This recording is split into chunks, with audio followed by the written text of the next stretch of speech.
Ya halo teman-teman, di video kali ini saya akan kasih tahu cara mengatasi stuttering di game pada PC dan laptop. Tanpa berlama-lama, langsung saja kita mulai. Nah, jadi di sini saya kasih tahu terlebih dahulu, memang apa sih pengertian dari stuttering? Mungkin sebagian dari kalian sudah ada yang tahu, mungkin beberapa dari kalian juga belum ada yang tahu ya. Nah, jadi stuttering itu kalau menurut saya itu sama halnya dengan istilah lag atau nge-lag, tapi perbedaannya itu adalah di bagian persentase CPU dan GPU pada game yang kalian mainkan. Oke, jadi di sini saya bakal kasih gambarannya. Nah, di sini kalau teman-teman lihat untuk gambarannya, di situ saya bermain game Streamer Live Simulator. Nah, kalau kalian lihat untuk persentasenya, kalau CPU-nya itu adalah 46%, sedangkan untuk GPU-nya adalah 34%. Otomatis itu bisa dibilang gamenya itu nge-stuttering ya. Kenapa stuttering? Karena kalau kondisi normal pada suatu game itu seharusnya persentase GPU itu lebih tinggi atau lebih besar dibandingkan persentase CPU. Ya, jadi otomatis persentase CPU-nya itu lebih kecil ya. Nah, kalau kalian lihat di gambarannya itu sudah berbeda lagi, sudah kebalikannya. Ya, kalau kalian lihat persentase yang tinggi itu malahan CPU dibandingkan GPU. Nah, makanya itu disebut dengan stuttering ya. Oke, jadi tanpa berlama-lama kita akan langsung saja masuk ke videonya.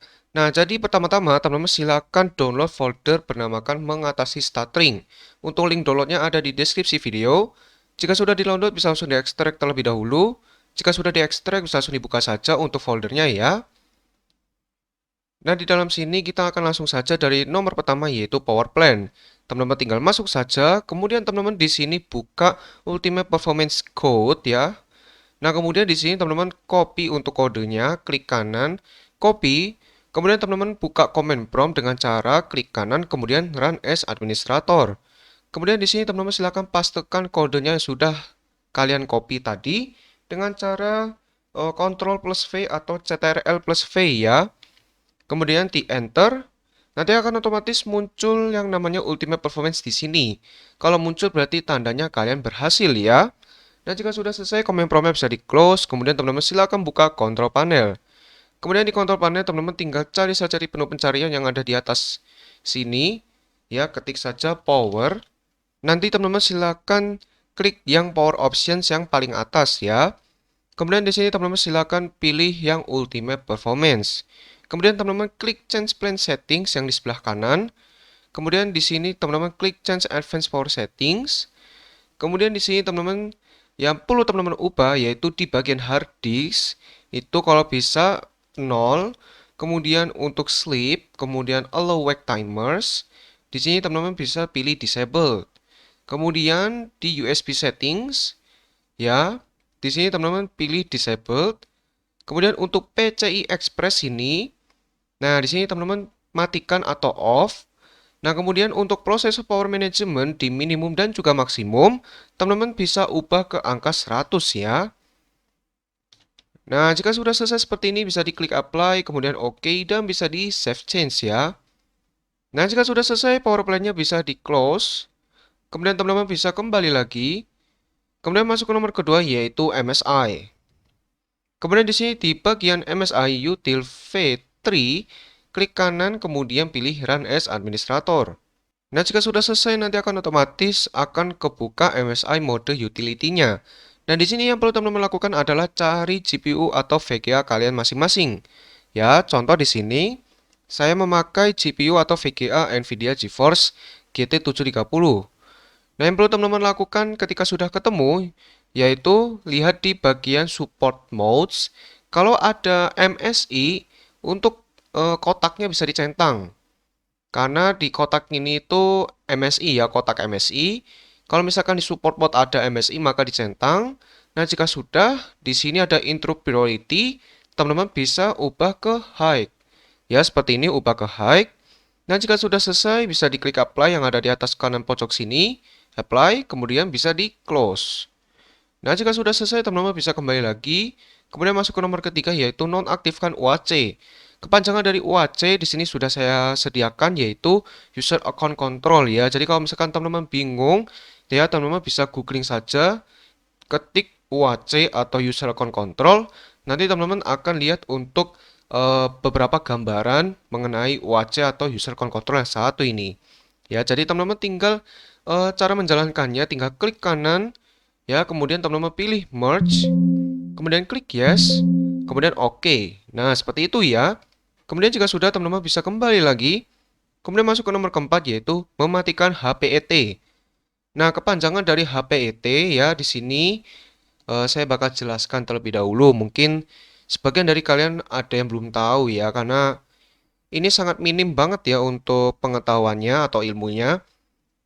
Nah, jadi untuk HPET, kepanjangannya itu adalah ini ya, High Precision Event Timer. Nah, jadi kalau menurut saya, kan saya ini kan belum tahu nih, emang bener kalau mematikan HPET yang satu ini tuh bisa bikin game kita itu semakin lancar ya. Nah, setelah saya baca lagi ya, kemudian saya cari beberapa situs-situs yang lain, memang kebanyakan beranggapan bahwa HPET ini mending dimatikan. Selain untuk game kalian, dan itu juga memberikan kelancaran pada sistem kalian selain game kalian itu semakin lancar dan tidak nge-stutter lagi.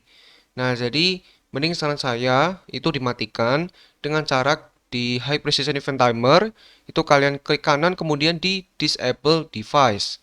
Nah, jadi di sini untuk di PC saya sendiri memang sudah saya matikan.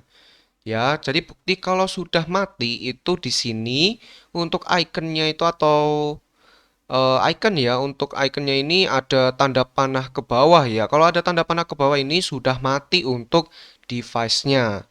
Nah, jika sudah selesai mematikan High Precision Event Timer atau HPET, teman-teman bisa close saja untuk Device Manager.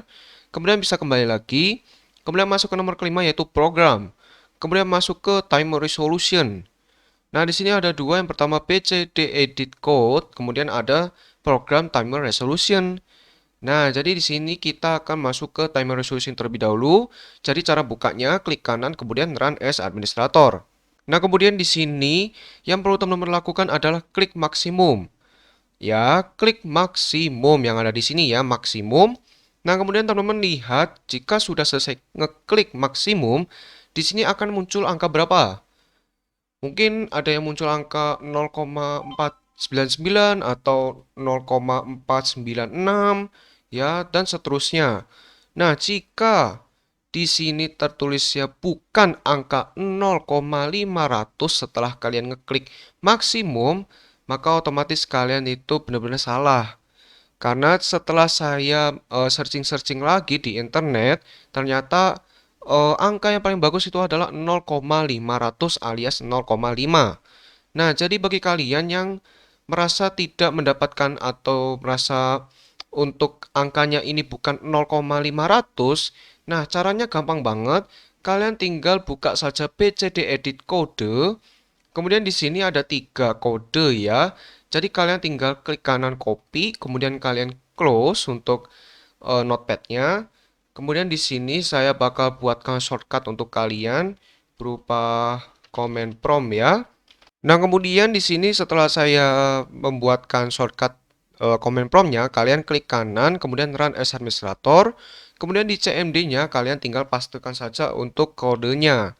Nah, kemudian jika sudah selesai, teman-teman bisa close saja untuk command prompt-nya.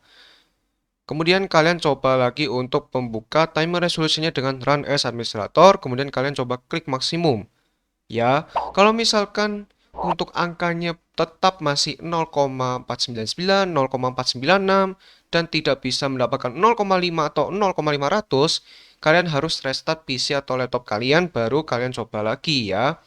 Karena ya memang agak rumit tapi untuk hasilnya worth it ya. Jadi kalian harus wajib mencoba cara ini, oke? Nah, jika bagi kalian yang ada kebingungan atau ada pertanyaan, kalian bisa komen saja di bawah, nanti saya bakal balas secepat yang saya bisa, oke? Nah, jika sudah selesai, udah mendapatkan angka 0,500, timer resolusinya jangan di close. Karena kalau di close nanti untuk resolusinya akan balik ke minimumnya yaitu 15.625. Jadi saran saya mending di minimize saja ya, jangan di close ya. Nah, jika sudah selesai, kalian bisa kembali lagi ke awal. Nah, kemudian di sini ada keenam yaitu lainnya tidak disarankan. Nah, jadi bagi kalian yang merasa penasaran memang isinya apa, nah itu boleh banget lihat. Tetapi kalau untuk mengoperasikannya itu tergantung dari kalian. Apakah kalian ingin menjalankannya atau tidak, ya. Nah, jadi di sini ada ya dua buah file regedit atau regedit ya. Nah, jadi di sini kalian wajib baca aku dulu yang di sini karena di situ sudah saya sampaikan biar eh, komputer kalian atau laptop kalian lebih aman, mending kalian baca dulu ya, baca aku dulu ya, oke? Nah, di sini ada dua buah regedit file. Jadi di sini saya hanya menunjukkan, tetapi tidak saya jalankan ya, karena memang komputer saya sendiri sudah tidak stuttering lagi. Jadi bagi kalian yang masih stuttering, kalian coba menjalankan kedua buah file regedit yang satu ini. Tapi saran saya baca dulu, baca aku dulu ya, seperti itu. Nah, jika sudah selesai di sini untuk keenam foldernya sudah selesai, jadi kalian bisa close saja untuk file explorernya. Nah, kemudian langkah selanjutnya, teman-teman silakan cari di menu pencarian, ketik game mode. Kemudian teman-teman pergi ke game mode settings, ya. Kemudian di sini teman-teman pergi ke gaming, kemudian pergi ke yang namanya Xbox Game Bar ya. Nah, jadi di sini untuk Xbox Game Bar silahkan dimatikan bagi yang tidak memakai. Ya, bagi kalian yang memakai untuk Xbox Game Bar-nya jangan dimatikan. Dan juga setahu saya di Windows 10 itu setahu saya ada kotak. Nah, itu kotaknya bisa dihilangkan centangnya kalau misalkan kalian tidak pakai untuk Xbox Game Bar-nya. Tetapi kalau kalian pakai, maka untuk kotaknya dicentang atau dibiarkan saja ya, oke? Nah, kemudian kita kembali lagi, kemudian masuk ke game mode. Nah, di game mode ini sangat amat berpengaruh ya, karena game mode yang artinya ya game mode itu kayak apa ya? Bayangannya kayak gini ya. Kalian main game ya. Kemudian Windows itu tahu kalau kalian main game. Nah, Windows itu merasa baik hati. Ya, Windows itu bakal mengoptimalkan game yang sedang kalian mainkan. Nah, itu juga tergantung pada GPU atau VGA kalian. Nah, jika GPU atau VGA kalian memakai Nvidia atau Intel, maka untuk game mode-nya silahkan dinyalakan atau di-on-kan seperti PC saya. Karena PC saya memakai Nvidia. Tetapi bagi kalian yang memakai GPU atau VGA AMD, maka untuk game mode-nya silahkan dimatikan atau di-off-kan. Ya, seperti laptop saya ini nih sudah saya matikan untuk game mode-nya karena memakai AMD ya, oke? Nah, jadi langkah terakhir pastikan kalian untuk restart PC atau laptopnya agar semua perubahan yang kalian alami akan muncul efek baru dan semoga game kalian itu tidak nge-stuttering lagi. Jika masih stuttering, coba kalian tulis di kolom komentar saja hasilnya gimana, apakah tidak nge-stutter atau masih nge-stuttering ya, oke? Oke, jadi video tentang cara mengatasi stuttering di game pada PC dan laptop sampai di sini dulu. Semoga video ini bermanfaat bagi teman-teman. Jika bermanfaat, jangan lupa subscribe, like, dan share video ini. Dan terima kasih banyak pada teman-teman yang sudah subscribe, like, dan share video ini ya, oke? Oke, video ini sampai di sini dulu, tunggu next videonya ya. Dadah!